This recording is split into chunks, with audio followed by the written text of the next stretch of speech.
the last bit that I have another viewpoint, unless, and Allama has another. I didn't understand that part. Can you please help me? Sure. According to Allama, his text suggests, it's not 100% clear, but it suggests here and more clearly in Surah Nahl that Allah rewards their salat according to the best instance of salat. So rewards them according to the best salat that has ever been performed. He doesn't say by themselves, by anyone. So in the course of history, what has been the best salat?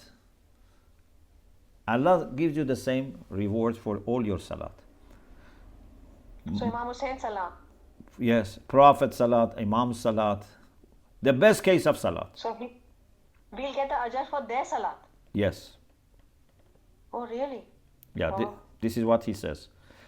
My humble opinion is that Allah rewards everyone according to his own best salat, not best salat ever that any person has performed.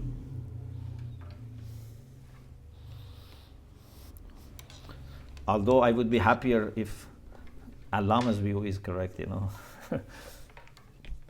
then we can have better chance of, inshallah, our salat going higher. Okay, we have Sister Ruqayya and then Sister Anna. Bismillah. Sister Ruqayya. Assalamu alaikum, Sheikhna. Alaikum assalam wa rahmatullah. Actually, I'm just passing a message to you.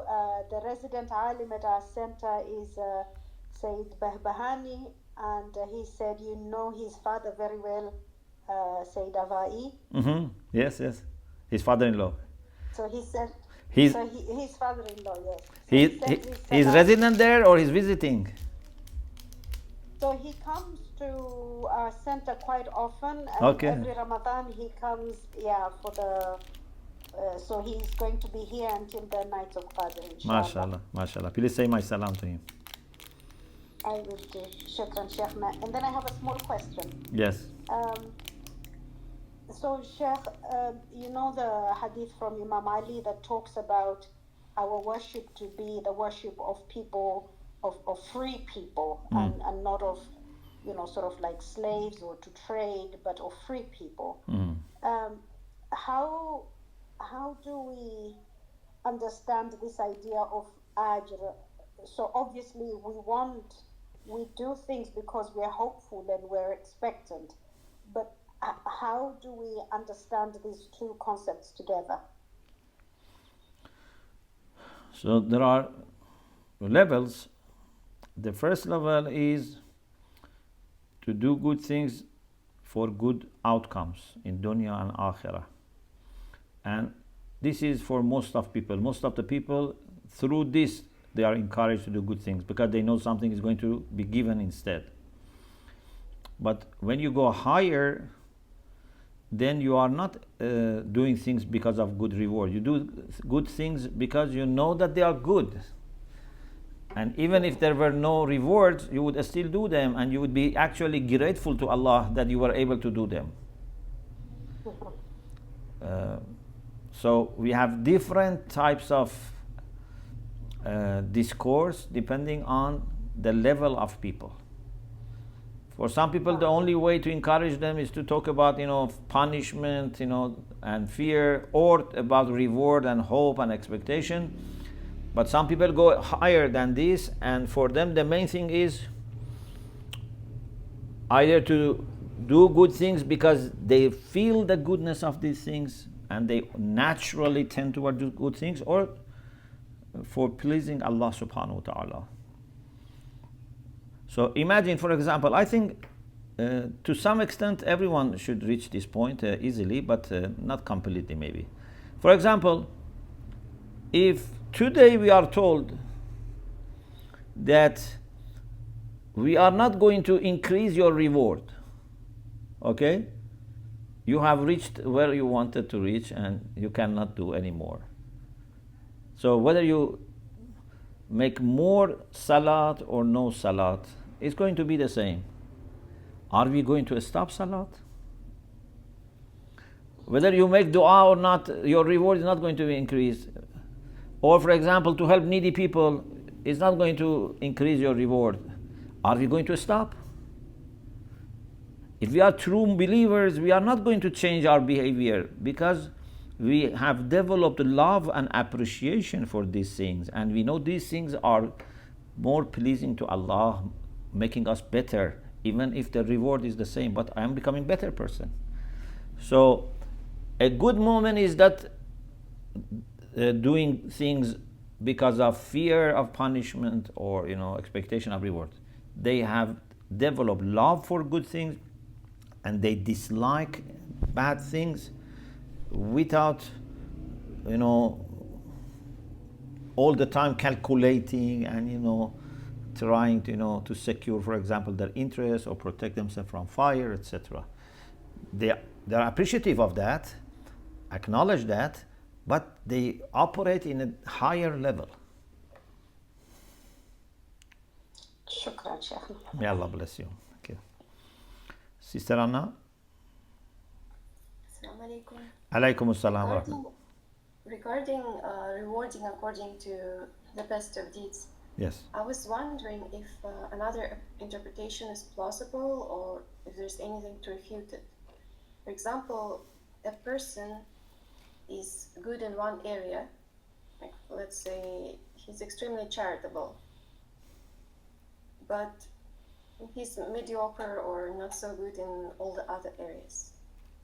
Would the interpretation be possible where his other areas are brought to the level of his best area of that he is known for? Because, for example, that's how we look at people, I think. We appreciate them for what they're best in.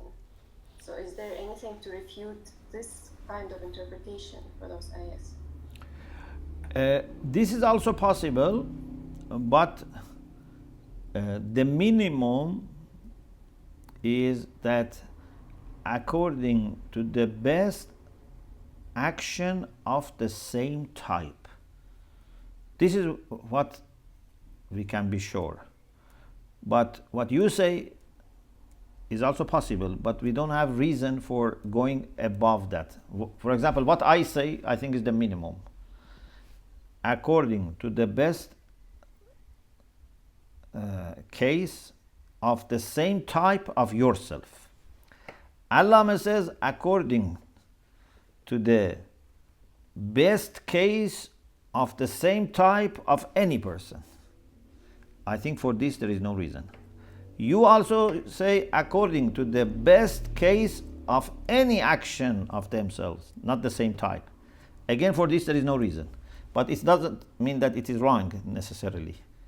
It's not necessarily wrong, but there is no guarantee. What I say is the minimum and is very, logical, and other than this, then would be difficult to find any meaning. So there are different levels, different expansions. We go with the, what we say, qadr mutayaqan, with what is certain. But we can be hopeful that inshallah will be given more. Thank you. May Allah bless you.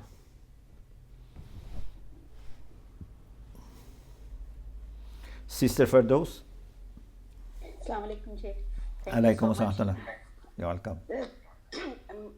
Sheikh, what I understand is liqa Allah is according to everybody's level of their understanding. Yes.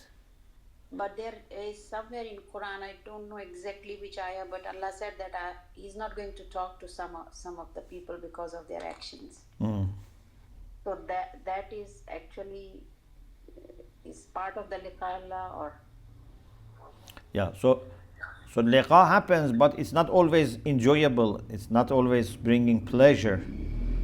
There are people that Allah is upset with them. So la yanzuru ilayhim or la yukallimuhum yawm al-qiyamah means Allah doesn't look at them with favor or doesn't speak to them with kindness and favor. So this is possible for some people. And this is why I said this is not necessarily a sign of perfection, because on the day of judgment, this happens to everyone. Oh, okay. Now I understand. Yeah. Yeah. If it happens in dunya, it's a sign of perfection, because this is your achievement. But on the day of judgment, it will be happening by force. There is no other way. Okay. You're welcome. Thank you so much. May Allah bless you. Thank you. Okay, so maybe we can end with dua Faraj, inshallah. Bismillah.